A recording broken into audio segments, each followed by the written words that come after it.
परमेश्वर उमापति हो गाया में खेलस गजाधर जी हो बाबा परमेश्वर उमापति हो आहो काशी में खेले विश्वनाथ हो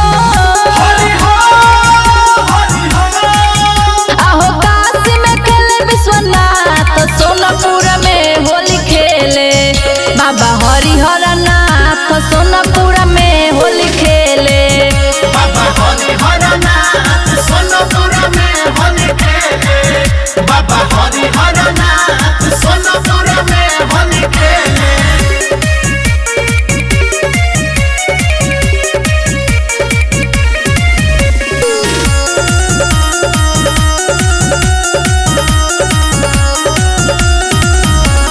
राम खेले होली लक्ष्मण खेले होली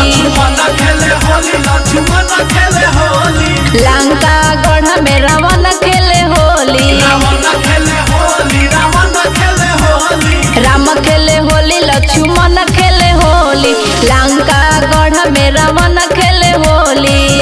आहो खेला तारे अंजनी के लाल हो हरि हो हरि हो अब खेला तारे अंजनी के लाल सोनपुर में होली खेले बाबा हरिहर नाथ सोनपुर में होली खेले बाबा हरिहर नाथ सोनपुर में होली खेले बाबा हरिहर नाथ सोनपुर में होली खेले बाबा